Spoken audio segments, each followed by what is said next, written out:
जिस तरीके से हमने इंटरनेशनल इस समय पर सिनेरियोस को बदलते हुए देखा है और जिस तरीके से इस समय पर बाजारों की हालत है, अनसर्टेनिटी लगातार बनती है।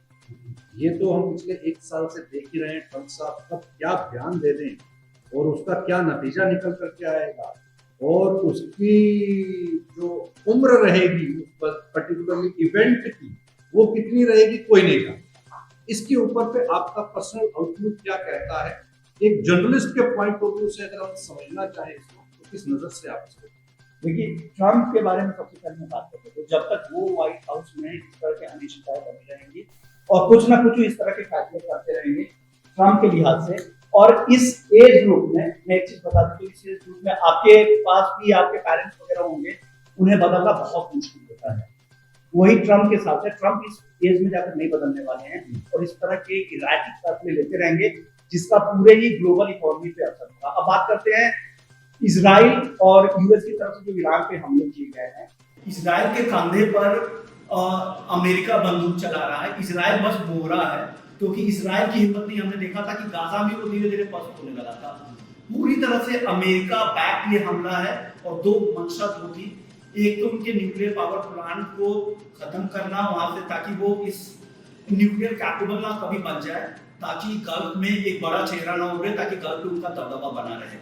दूसरा, वहां पर उनके लीडरशिप को हटाना। तो लीडरशिप हट गई है। अब मुझे लगता है कि बहुत ज्यादा वहां पे तनाव नहीं रहेगा।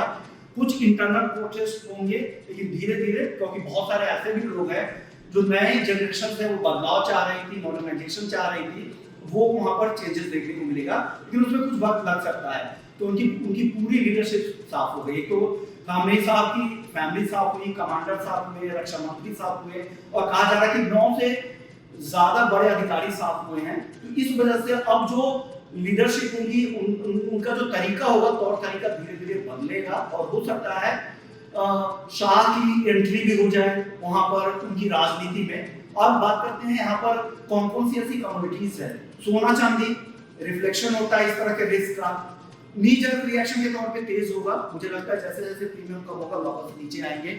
रियल रिफ्लेक्शन इस तरह की लड़ाई में क्रूड दिखाता है, क्योंकि जियोपॉलिटिकल रिस्क है और स्ट्रेट ऑफ हॉर्मुज एक बड़ा एरिया है जो ईरान की खाड़ी है, जो गल्फ ऑफ ओमान को, अरब सागर सबको कनेक्ट करता है, और 20 से 25% क्रूड ऑयल की सप्लाई वहां से होती है।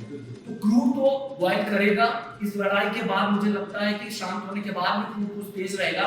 हो सकता है कि $90-100 की तरफ भी ब्रेंट आपको वापस से बढ़ता हुआ दिखे, तो उसकी तेजी कुछ और चल सकती है।